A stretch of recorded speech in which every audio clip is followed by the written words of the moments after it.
did give a presentation about 2 years ago talking about AmbienceIQ, kind of the music side.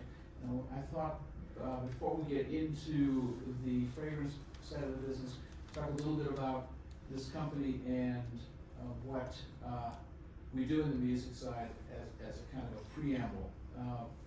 So, for those of you who don't know,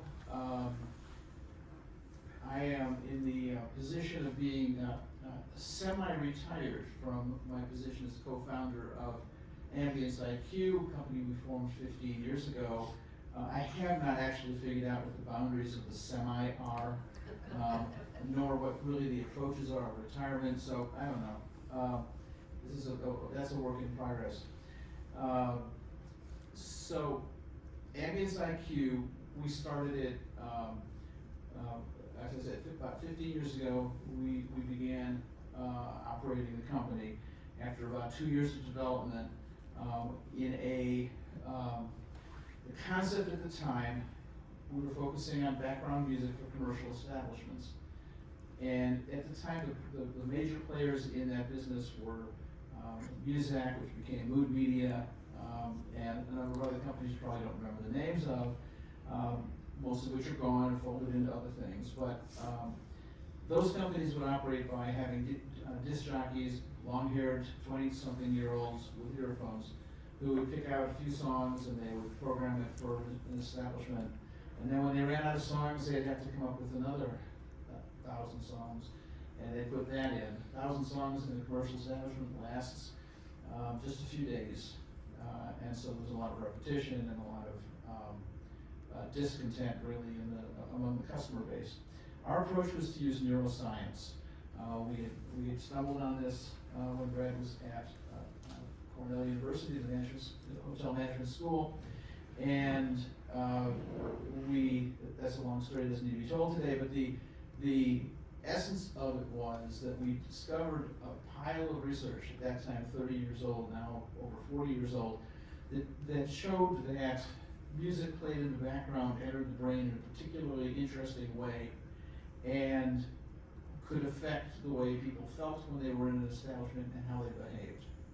And so we built what we call the Ambiator, a machine to program the music. The Ambiator was a forerunner of AI.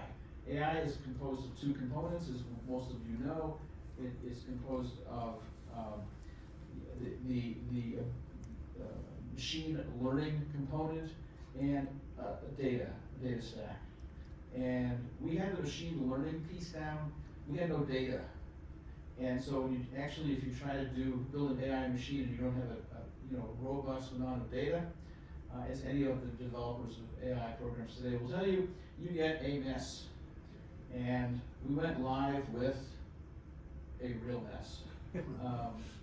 It's a wonder we survived that first month. In any case, over the years, we compensated for that by using some other approaches, but the essence of the way the Ambiator works is by using a combination of information about the customers who are in the establishment, information about what the music is made of, and some data points on how those two interact. It would work better if it worked. Working ago.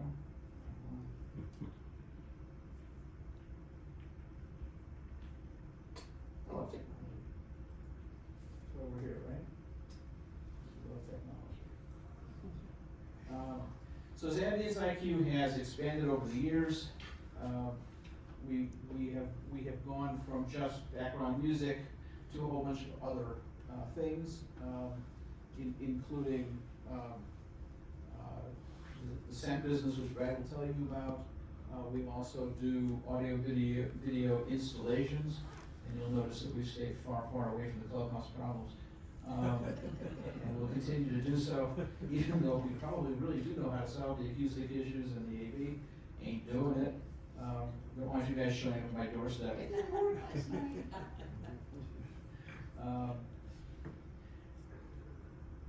This is an interesting slide for one reason. first of all, shows you that we really are in business, but second of all, we have actually a truly remarkable aspect of our business, which is the fact that over 95% of the customer establishments that were ever installed over our 15-year life if they're still open, they're still our customer. That is an infinitesimal churn rate in the business. In like our competitors, they lose about 8% of their customers every year. Which means, and just to put it all in perspective, back in the day when HBO was a cable channel, they lost 50% of their customers every year.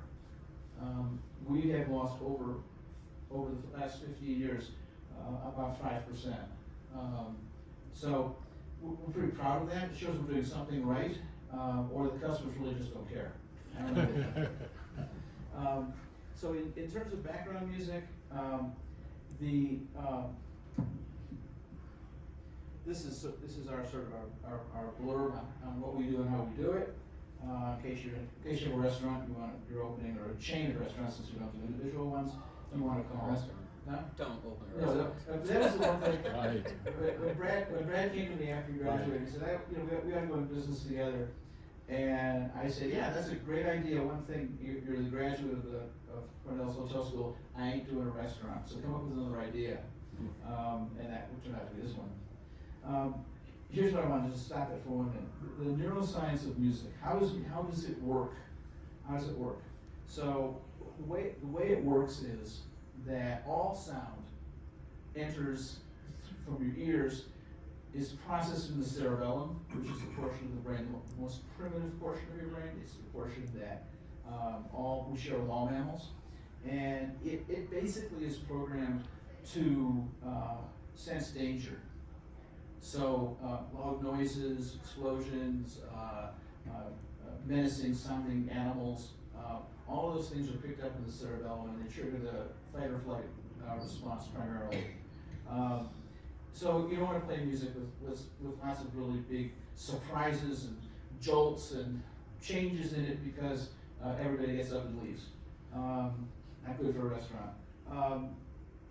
It goes then to the temporal lobe, which is the portion of the brain that which processes memories, and it's using what the brain is doing with music in the temporal lobe is it is looking for patterns in the music. It's not recognizing Bob Dylan or Taylor Swift. It's recognizing patterns in the music, and it's trying to associate those with memories that have been coded with similar musical notes as the keys. I could go into that for a long time. I'm not going to. If you want more information about that, happy to give you a white paper about that later. In any case, music is also processed, strangely enough, in the prefrontal cortex. This is background music we're talking about. And there, it's simply looking for, it's actually playing a game with the music. It's trying to guess what's going to happen next. If it's right, it gets instantly bored and moves on to something else, and the background music is useless. If it is wrong, if the music does something it doesn't expect, or the song, basically in the case of background music, the songs change up a little bit in terms of some characteristic of them, then it stays engaged and it tells the temporal lobe, you can keep doing this, you can keep looking for memories, you can keep playing with this stuff. What's the value of that? Why is it turned into a business? It's because when it finds a memory, when it finds something that it is familiar, that it likes, it releases the feel-good hormones, which make you feel like you're in a great place and you want to come back, or you want to order more food, or you have another drink. And so that's the reason why you see all those logos where customers have stayed our customers for such a long time. We make their customers more satisfied. So on the slide is a list of things that background music does when it is operated correctly. It does none of these things when it's operating incorrectly, because in the temporal lobe, in the prefrontal cortex, the brain just said, not interested, and it's no longer listening to music. So, now into the new aspect of our business, which is fragrance. And for that, my son Brad is president of the company.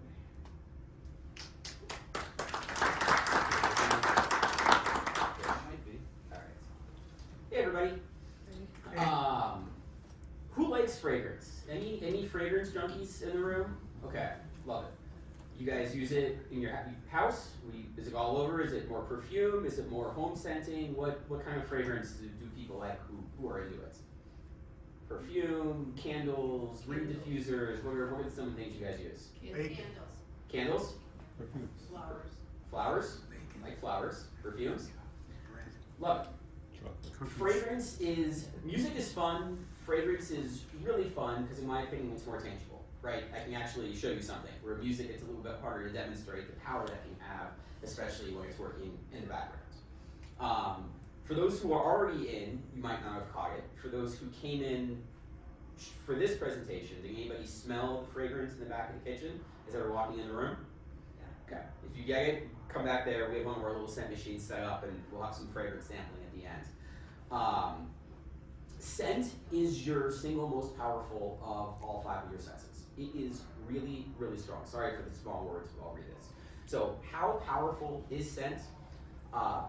You are 100 times more likely to remember what you smell versus what you see if you go into someplace. So if you walk into somebody's house, you walk into a business, you're looking for what that smells like first versus how the visuals impact you. And you actually have an insane amount of memory recall as it relates to smell. You are 65% more likely to remember accurately what you smell after a year, where that drops to about 50% after only 3 months. What that really means is if you walk into the same store or the same house, you will remember what that particular place smells like over remembering what it looks like if you recall that particular event. 75% of your emotions on a daily basis are generated by smell, which is kind of crazy to think about, but it is. 40% of people will see an increasing mood based on a pleasant smell or a familiar smell. So it can be really good for wintertime, mood enhancement, anything related to that where you're trying to naturally uplift yourself without any other types of substances. More on this stat later. Nike did a study showing that they had an 84% increase in intent to purchase by introducing scent into their stores as a global aesthetic. So you walk into a store and you get the fragrance when you walk in, can really have a profound impact on your opinion, how you perceive that particular place of business or somebody's home. And this one I love, about 10,000 different odors is what an average person can detect. If you're curious, canines are about 60,000. As we all know that dogs have a significantly higher power of scent than we do. But that's typically where we go. So this is a really, really powerful form of how you interact with your world. Mainly happening in the subconscious, but a fair amount of the time it will come up to the conscious, typically if it's going away from the me, where it's either positive or the inverse is also absolutely true, the negative with a bad odor experience. And I'll touch on that in a little bit. Back to the brain. Apparently Rick and I love brains here. So let's talk a little about what scent does inside the brain and how it's really forming all of these opinions of where you are. The most important thing to know about scent is it is uniquely tied to your emotions. And again, if you think about that, that can kind of make sense because when you put a candle on, when you have a perfume that put on, it does make you feel a particular way, right? Those are emotions that are generated from it. And the reason why is the scent kind of has a toll road fast pass right up into the brain's limbic system. So it's circumventing all of the other neural systems inside the brain, and it's going right to the amygdala and the hippocampus, which directly triggers emotion. So it's got that direct line into how it can impact emotions, but also memories, which are uniquely tied to these particular regions inside the brain. So the aroma can evoke these vivid, emotionally charged memories almost instantaneously when you're brought back to a particular event where you are triggered by a scent memory. Scent memory is a really popular thing these days. Because if you smell something, you can again be brought back to that particular moment in time, and it's because they are literally stored inside the same region of the brain. So you walk into somebody's house and you get a smell of chocolate chip cookies, and it reminds you of what your mom used to bake when you were a kid. That's the power of it, because it's in the same part of the brain where the memories are actually stored.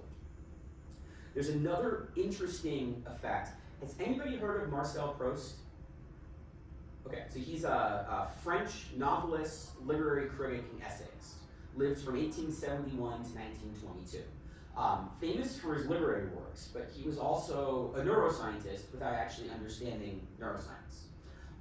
In one of his books, it was In Search of Lost Time was the book, if anybody's curious.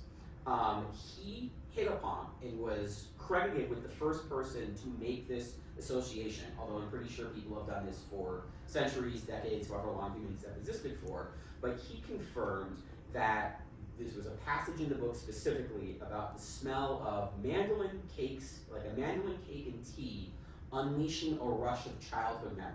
And this was a part of this novel that he was writing.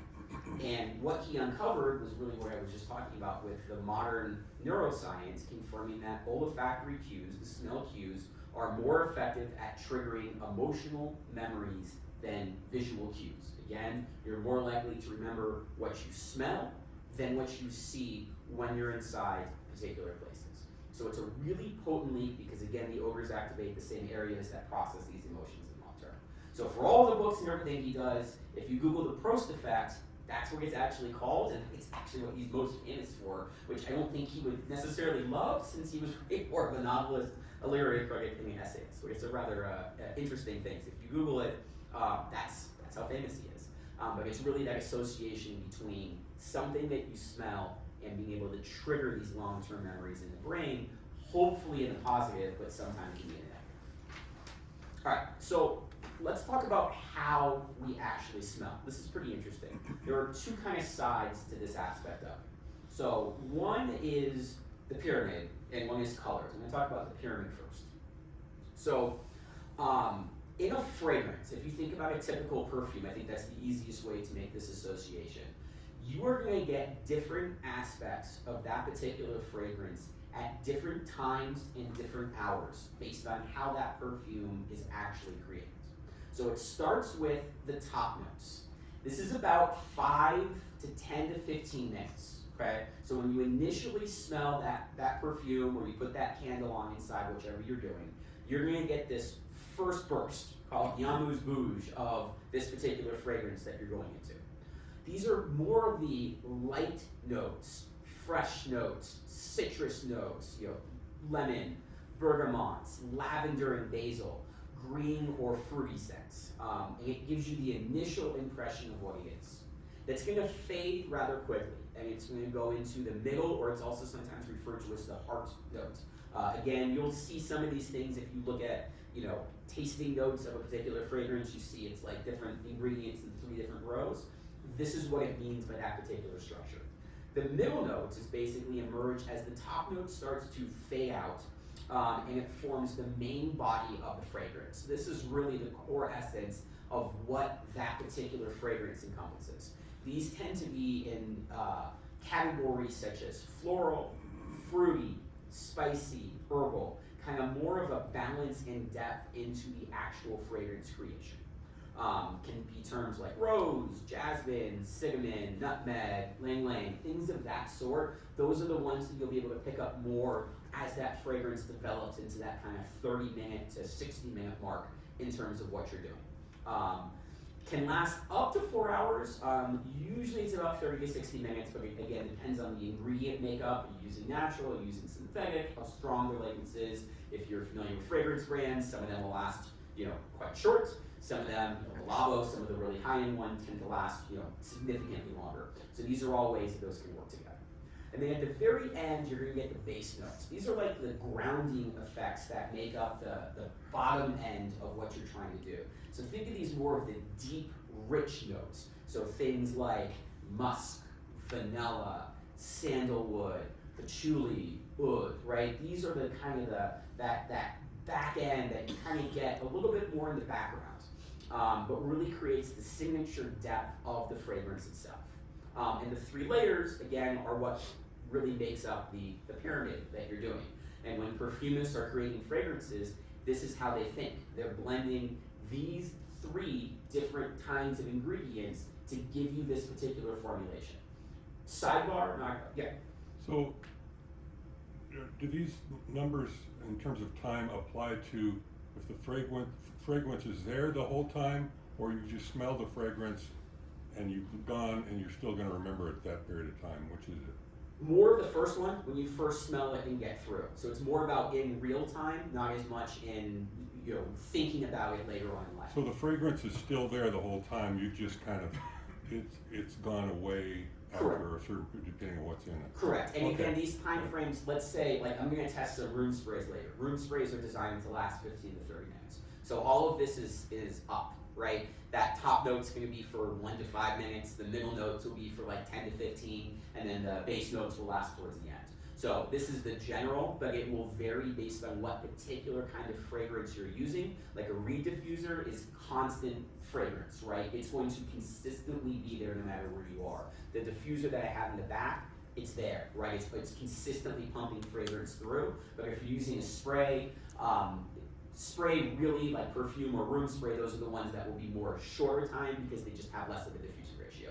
Candles will last longer, but because you have a flame involved, there's a little bit more nuance to how they smell because the flame can interfere a little bit with like the core notes. Reed diffusers are actually the best for constant scenting because you get the pure fragrance without the illumination of the flammable aspect and kind of that flame going in there. To connect it back to Rick earlier, I was at a global set conference last year with perfumers, and the hottest topic that was there was AI in perfumery. It makes sense. Perfumers are really scared. If you think about a job of a perfumer, they're trying to take all of these crazy ingredients. You have all of these regulatory bodies, and you have certain ingredients where you have natural, but you also need to blend with synthetic. Jasmine oil is ridiculously expensive and actually poisonous if you smell too much of it. So you've got to blend these things together. So if you connect AI to perfumery, the future is not necessarily to replace the job of a master perfumer, but it helps them do their job more effectively. Because if the client says, I want to target, a fragrance that has a cost of, $3 in mass quantity. I live in the United States, so we have to follow these particular set of regulations, and it needs to be for a fine perfume. The machine learning will go through and can help the perfumist find the right ingredients to start to blend those together to get the output correct. An average fine perfume, and even our scents that we use commercially, have between 60 to 160 different ingredients that make up one single perfume. This is not essential oil. Essential oils are okay, but again, they're actually poisonous in mass quantities. That's why when they tell you to put in, if you ever bought one on Amazon, they say put like 3 drops or 4 drops in the water, right, and that's it. You do anything more than that, it's way, way, way, way too strong. So this is how you can get that constant diffusion without there. And these are all safe. Everything's governed by an international regulatory company called the IFRA. So they regulate it, they maintain it. I visited our set manufacturer's facility in New Jersey. It's quite a sight to see. They just did like a $75 million renovation. These are chemical companies at the end of the day. They follow very, very tight, stringent policies in how they create this stuff. But the AI aspect is actually kind of interesting when you think about it in terms of the formulation and helping the perfumist. So they say, go with these ingredients, and then the master perfumist is going to actually adjust the quantities to get that perfect blend that they are looking for while still using the expertise of their nose. So I call it like a little bit of art and science, but using the machine to help them be more efficient and effective at their jobs. So the other way, Yeah, just to go back to the original question, this time course that you have here, the top, middle, and base would be referred to a re-perfusion system. Yep. Yeah, rediffusion, candle, anything where you have consistent fragrance inside the space. Perfume, a little bit more, but again, it really depends on the brand, because there are some brands that can last. I don't know if anybody here familiar with Le Labo? Heard that one? Very expensive, but it's one of the very few perfume brands that you can still smell it 12 hours later on you. Very, very powerful because of the quality of the ingredients they're using. But you get a typical, Jacquard Noir, something really inexpensive. You get it for 30 minutes and it kind of fades off you. right? So it's kind of dependent on the quality of the ingredients as well that make up what that is. The other fun way that you smell, and this kind of makes sense, is in color, right? Is that anybody ever smelled in color before? Does that association make sense? You will perceive certain fragrances and certain types of notes, and your brain will visualize a color attached to those particular smells. So citrus tends to blend with like an orange or yellow, right? That's what your imagery in your head when you smell something like that, that's what tends to come up. Lavender evokes purple, because of the color. Mint goes green, right? And it has that mint on the background and kind of goes in. It's a neuroscientific condition called, I'm trying to get the pronunciation right, synthosensia. And what it means is it's a unconscious conditioning where the stimulation of one sense can involuntarily trigger the experience of another sense. So when you smell something, it's then cueing your visual system to see that particular fragrance inside a cover. This is more conscious, it's subconscious, but it's also more conscious, where if you're actively trying to spray a perfume, if you really think about it, your brain is making this recognition without you 100% realizing it. And the brand marketers have tied into this because they're also cueing you for that, where the bottle color, the types of packaging that they use are all tied into the association with the colors that you're trying to smell inside the fragrance itself. These guys are really, really smart with what they do. Taking it back to two other examples with this, you can think of fragrance like a painting, right? If you go back to the top, middle, and base notes, where the painting kind of blends a background, a midground, and a foreground. If there are any artists in here, we're looking for depth perceptions or anything of that sort. So people have associated how you create a fragrance to that. And of course, the other logical one is music, where if you think about how a composer composes a soundtrack, scent can also be associated with, a top note, thinking like a high-pitched flute, right? Sharp, fleeting melodies inside a composition. A middle note would resemble like the melody of a particular song or even a classical composition work, kind of full-body, expressive moment inside the song itself. And then the bass note, which is again that bass line, that rich, long-lasting, cellos, basses, right? All that, which is just keeping the composition of it running as you go through. So this is why some scents feel bright and sharp, right? Citrus, right? Those kind of flavors, and other feel deep and smooth, more like the sandalwood and musks as you go through. Does that make sense? Any questions there? Cool. All right. So there's really three aspects to scenting, right? If you think about it in commercial terms. You have commercial scenting, which is kind of what we do. So that's scenting hotels, and I'll provide some other examples of that in a moment. You have home scenting your house, all that sort of stuff. And then, I guess it's really two. Right? I had a third. What was my third? I think it's really two, or really, you're thinking more in perfume. Fine perfume, there you go. I don't really do fine perfume, that's going to come off my head, but fine perfume would be the third area that you're really touching. That's obviously very popular with what people are doing. So let's talk about the business side of it first, and then we'll delve a little bit into the home. So scent branding started in the hotel industry. Does anybody know what hotel brand came out with the first scent that kind of triggered this whole industry back in the early 90s? It's a major brand, but it might not be one that you think about top of mind. Weston. Weston, at the same time they started the Heavenly Bed, did this whole exercise in sensory branding.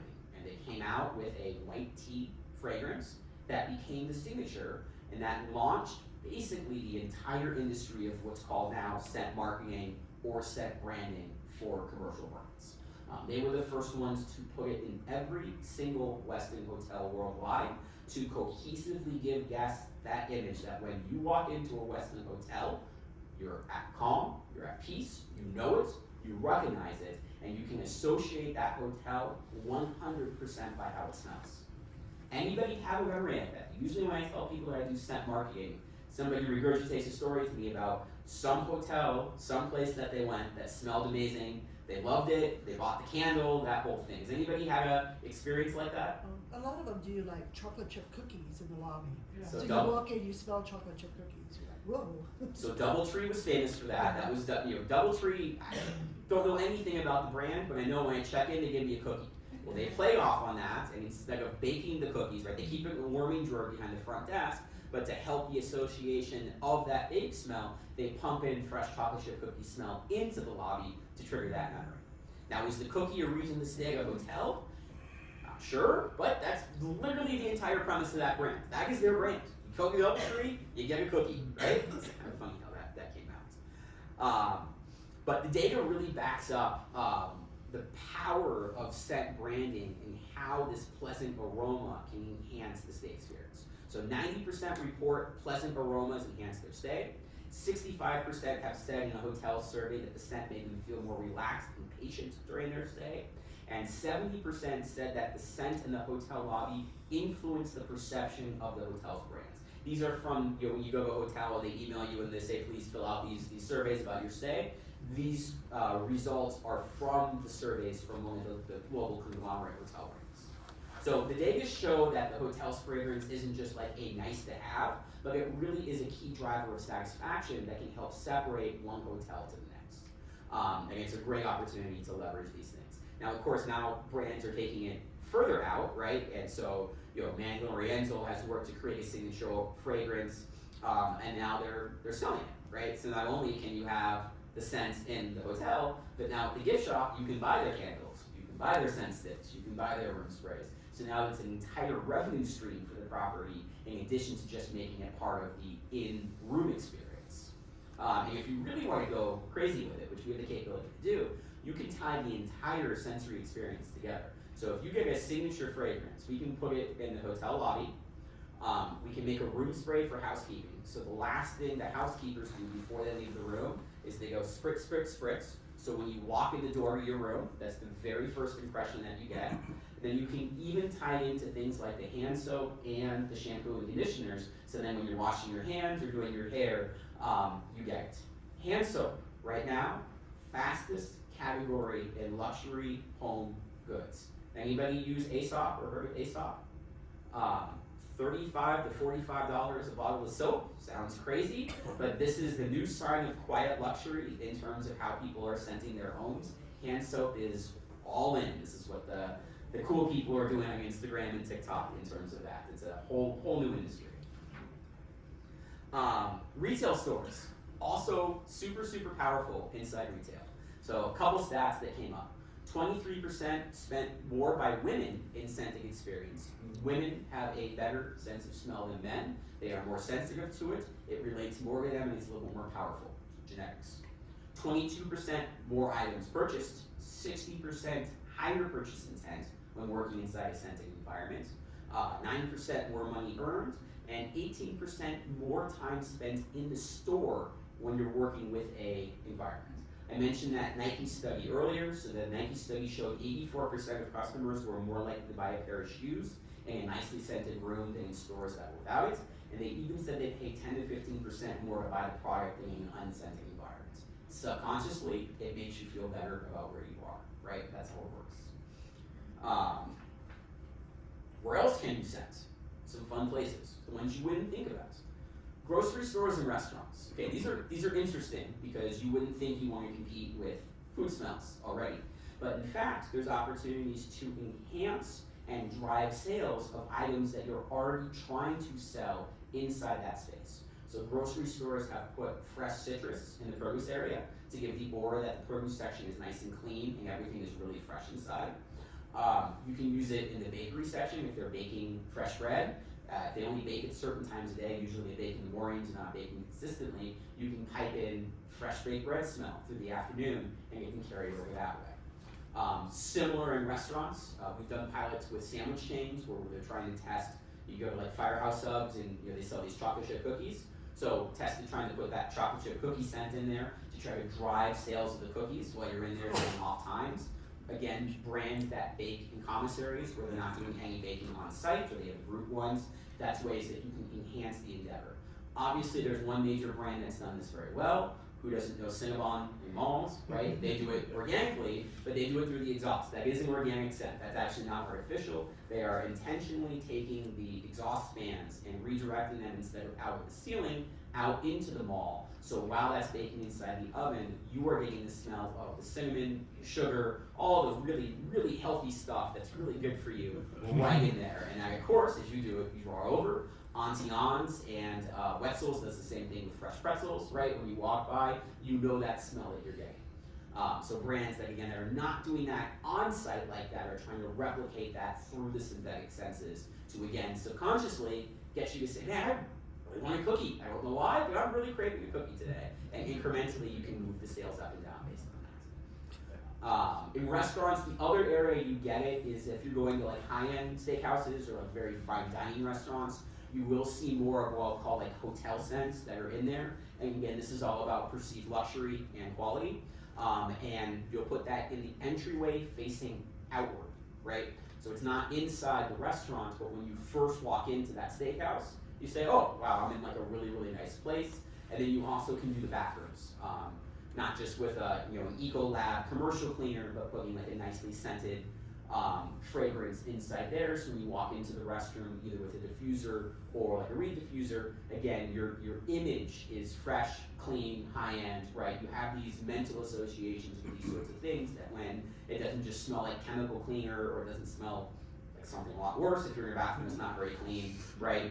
These are all tricks that particularly luxury places can do. But even at Applebee's, if you walked into an Applebee's and it smelled like a 5-star hotel, you'd be like, wow, this place is really clean, and that's really important for you mentally to understand that, right? You have a higher perception. People rate the bathrooms more than anything else inside a business establishment, particularly for restaurants and hotels. If that bathroom is clean and luxurious, your overall perception of the brand is significantly higher.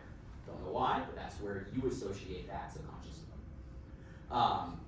Other areas that this impacts, casinos, right? Casinos look at everything from lighting to music to air handling systems. All of this stuff is tied together. In casinos, there is one single goal that exists, which is stay on the floor and gamble, right? So whatever they can do to create a pleasing experience, they've invested millions in scenting, in the correct lighting, in air filtration systems to try to appease non-smokers who are around smokers, right? Ways to start to get that bad air out, all under the guise of making sure that you stay button seats, because the longer you stay, the more likely you are to lose and the house is going to win.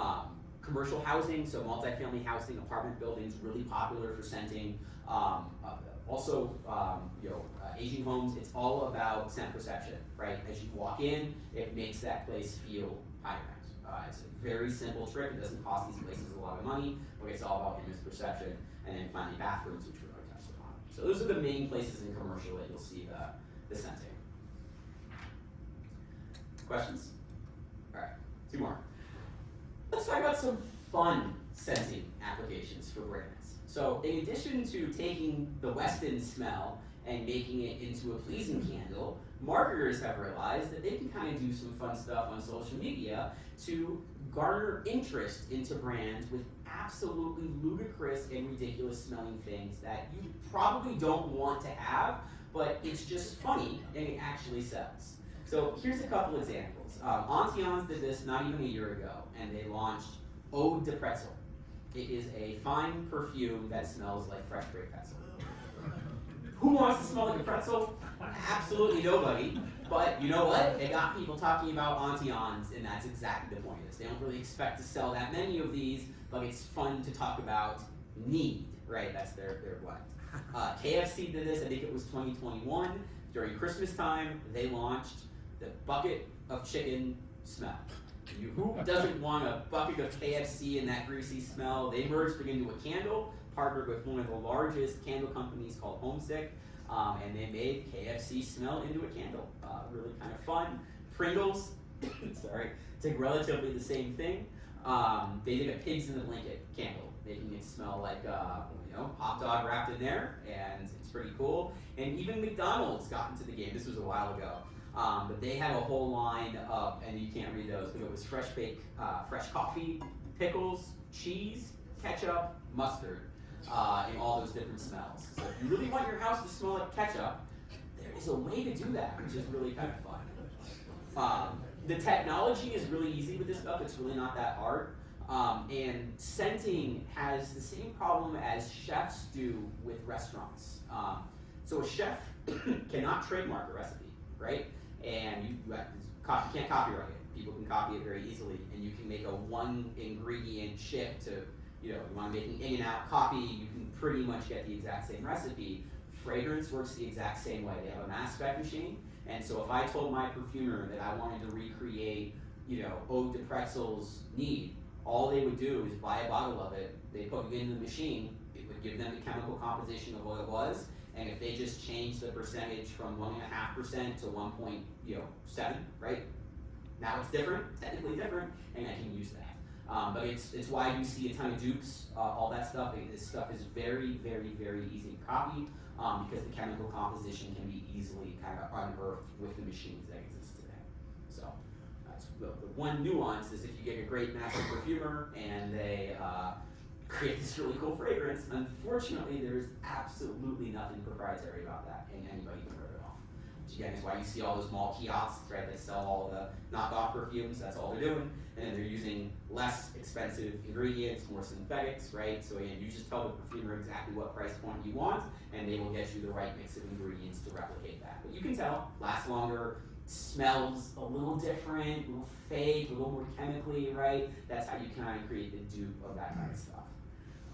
One more interesting application, I have a picture of it, but it was from the conference I went to last year. They had one of the master perfumers up that had worked with an art history museum in Amsterdam, and they were using scenting in a fully immersive way where they were trying to make you feel like you were inside the picture.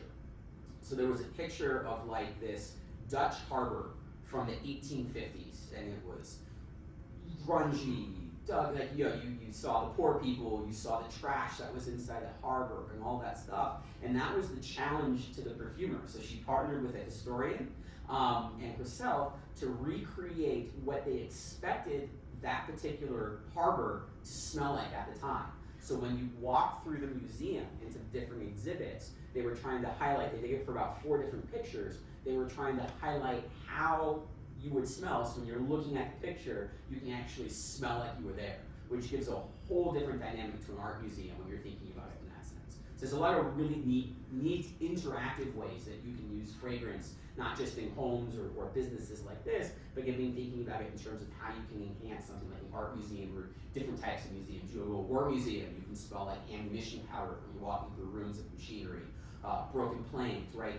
These are all things that are completely replicatable with the technology today that I think businesses are just at the cusp of trying to understand how they can create these experiences in a much more fun way. All right, so the last thing.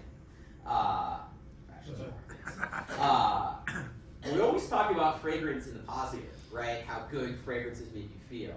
But I just want to point out that the opposite is really, really true. Bad odors are really, really, really bad. And in fact, you are more likely to remember a place that has a really bad odor than if it was a really good odor. So for your home, for a business, this is really, really, really important. You go to a seafood restaurant and it smells like raw fish. I didn't want to eat there, right? You go in, so what the science says is it can create discomfort, make us feel unwell, headaches, nausea, and the statistics are staggering. 93% say a bad odor will cause them to have a bad perception of that particular business.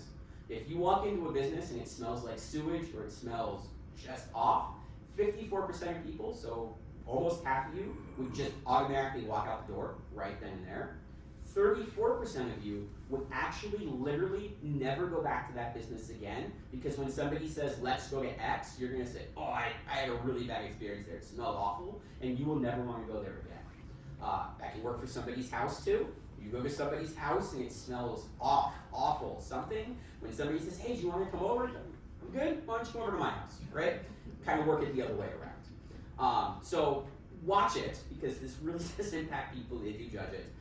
There was even a study from real estate agents that showed that real estate property values drop when there are bad odors that exist inside these places. It's really, really statistically significant. Yeah?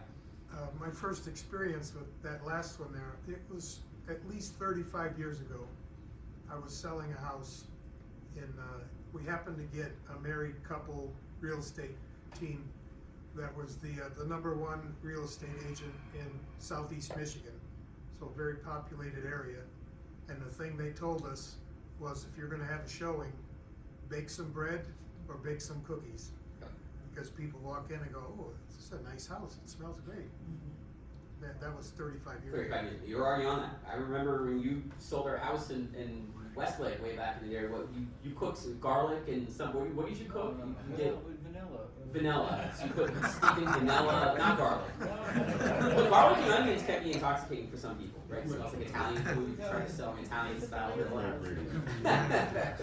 But yeah, real estate agents have known this for a while. Yeah. I've known a couple of people that are extremely sensitive to fragrances. Yes. And so when you're talking about, pumping out the fragrances, is there any data on like what percent of the population is extremely sensitive or would leave immediately? It's very small. It does exist. We've got a couple thousands in rotation and a handful of times, probably in one hand you've counted like an apartment complex who's complained that they have to like turn it down because it was a little too strong to somebody who had a reaction to that fragrance. Most of the time you're okay, but it really depends on the chemical makeup of the fragrance that you're doing.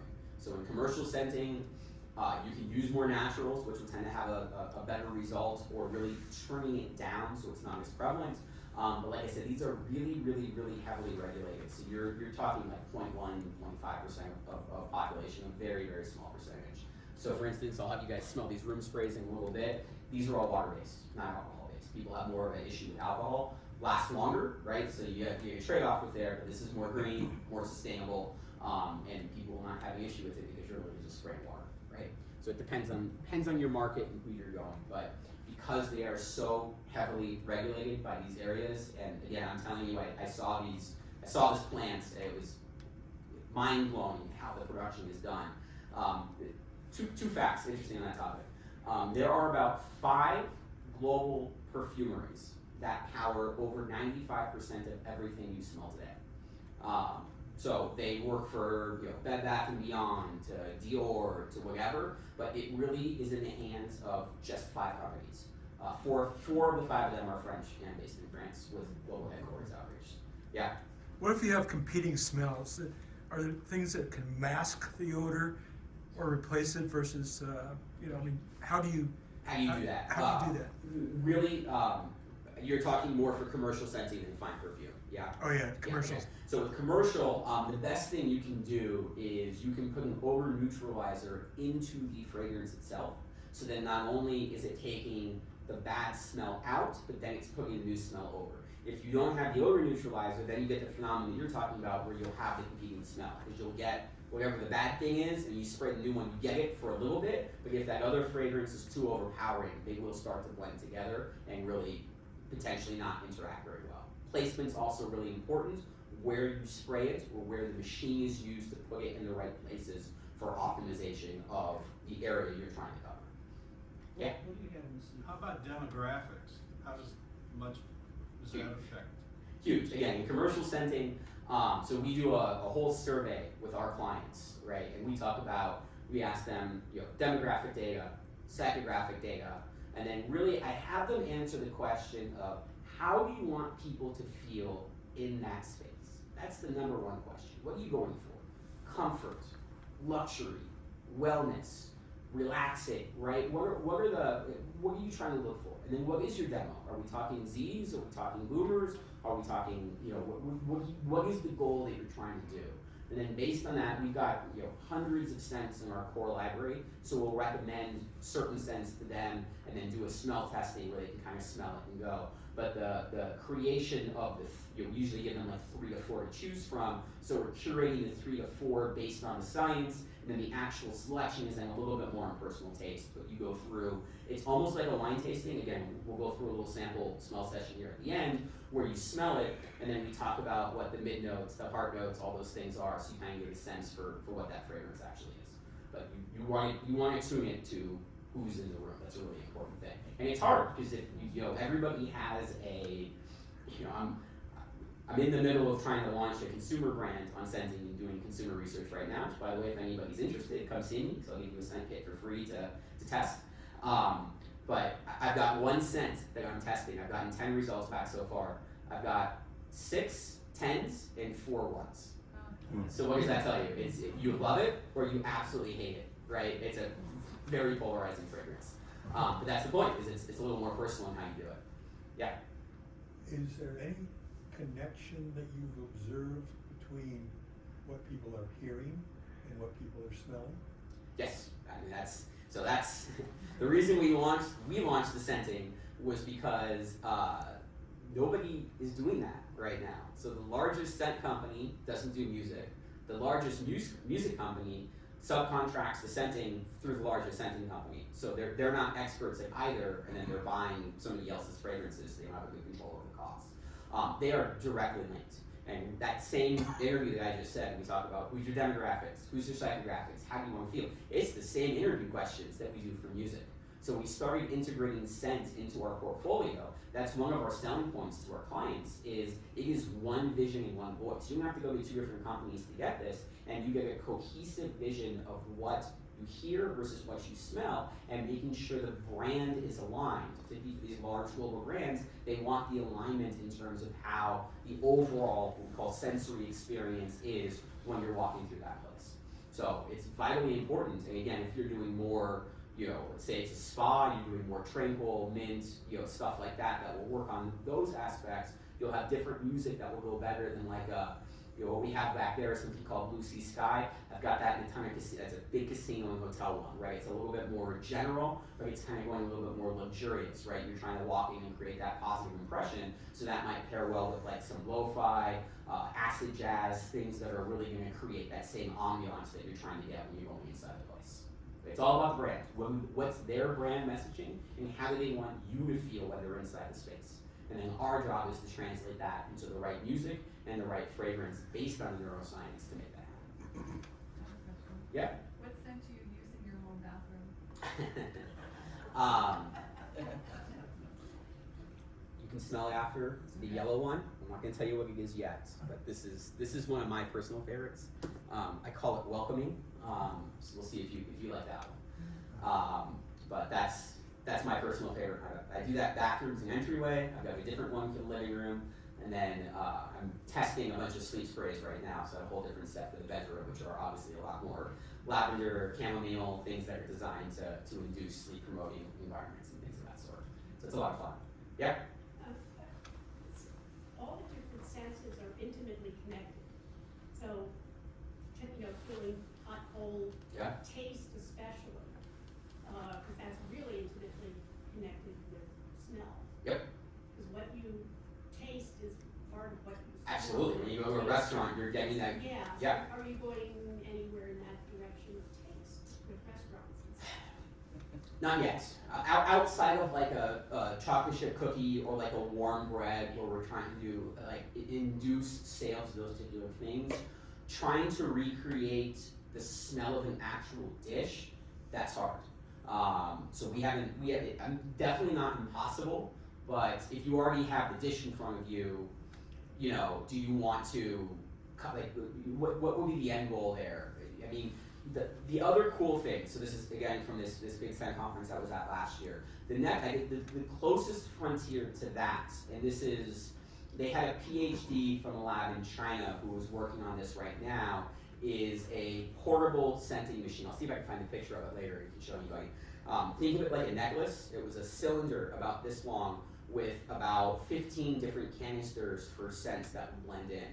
So the goal is when you're playing a video game or you're watching a movie, it can tie into this machine so it can eject scents in there so you get that, again, that kind of 4D, like the Sphere in Vegas, they have the scenting involved with a big IMAX movie. This is a way to try to get it so you can have it at home.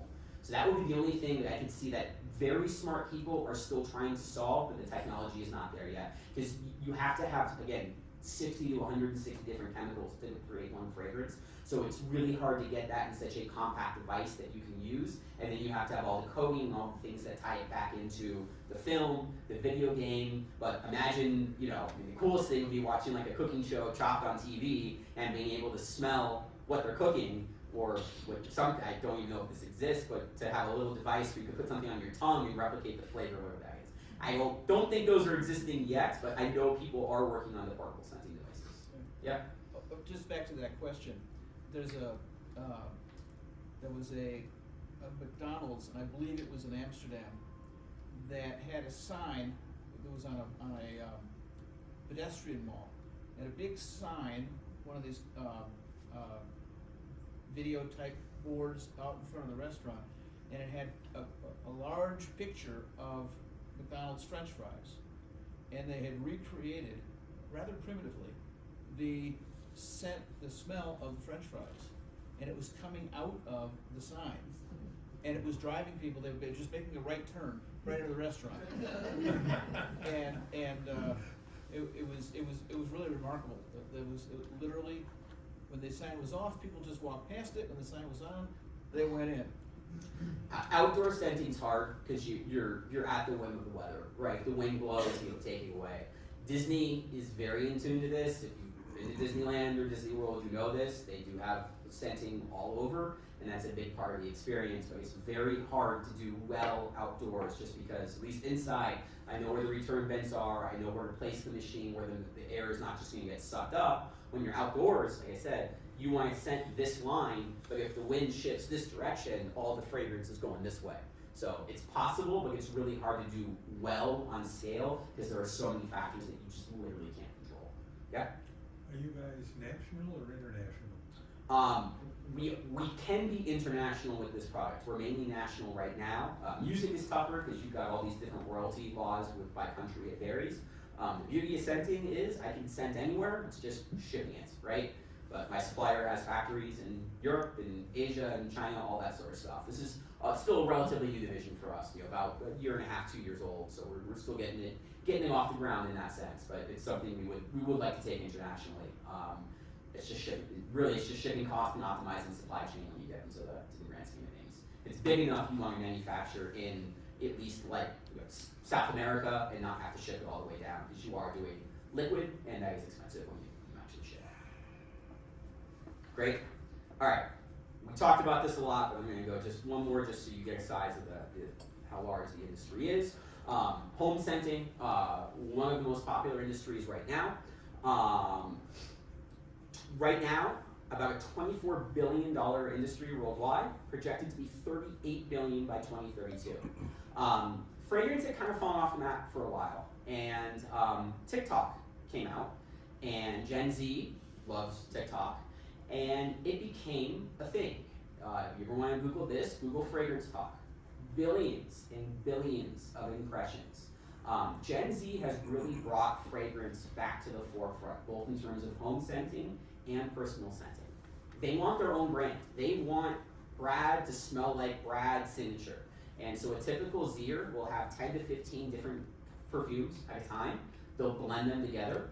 They'll buy different candles every month or every season. They're big on the seasonality of whatever the fragrance is, and they're trying to pull it together. There we go. So they are huge, and they've literally revitalized an industry that was going downhill, and now it's projected out. And the popularity of that has spread to other demographics and other age groups. And basically now, having, looking and sounding nice is in addition to smelling nice, and that's both your personal self and your home. They want to connect all those pieces together. So this is really one of the fastest growing industries that are out there. Fresh scents, cozy scents, botanical scents, really popular. The seasonal scent trends, pumpkin spice in the fall, something Christmassy, woodsy, right, in the winter. These are all really on trend. And wellness, super, super, super in, using scents to create emotions, not unsimilar to what we're doing, hence not unsimilar to what I'm trying to do with this new brand, is pairing the emotion together of the scents. Huge market, and like I said, really on the cusp of growing higher. Candles are still the absolute #1 seller in terms of home diffusion. People love, love, love candles. As I say, I think anybody who loves candles, I challenge you to try a reed diffuser. I think you will actually have a significantly better scenting experience. It's a continuous scent. You have the reeds. An average reed diffuser should last you about 3 months. Flip the reeds every 2 to 4 weeks, and that will enhance the smell of it. And the more reeds you put in, the more powerful the scent is. So you have full control over how strong or not strong. Love them for bathrooms. That's the #1 place I would use a reed diffuser, but also work really well for bedrooms. Candles are still great. People love them. But again, you have to remember to turn it off. They don't last all that long. And it's super competitive industry. So if anybody loves candles, try a reed diffuser. Tell me what you think. I think it might be life changing in terms of how good the scent can be inside the space that you're trying to cover. Any questions on home scenting? Cool. All right. Well, that's really it in terms of the educational stuff. But if anybody's interested, I have a couple scents to smell here. I can set up a couple different stations around the room. My whole concept that I'm trying to launch here on the consumer side is partnered with both a neuroscientist and a master perfumer. And our goal is to create the single best blend to evoke a particular emotion that you want to feel inside the space inside your home. So things like welcome, something that's like the best thing that when you walk into your home and you get that, it's just welcoming. Tranquil, you want to just relax and zen out. This is a tranquil smell. Happy, you want to be uplifted. This is what a happy scent smells like. Awakening, this one's a little controversial. Notes with citrus and mint. It's an interesting blend, but citrus and mint will wake you up and pull those together. Fresh smell. You want someplace, laundry room, you want it to smell fresh and clean. You want your kitchen to smell fresh and clean. This works that way. So I'll put a couple around. I can have you try to smell. I'll be standing around so you can try to guess which one you're doing if it's evoking that emotion. And like I said, I'm actually literally in the midst of doing some consumer research. So if anybody is interested, come find me. I'll get your address. I'll send you a kit. You get 7 to test. There's a little online survey. And when I launch the brand, I'll give you a code for the website. And you'll be able to pick out a free product that you want as a gesture of goodwill for your time in conducting the research. But thank you. This was a lot of fun. And like I said, I'll set the scents out. If anybody has any questions, please let me know.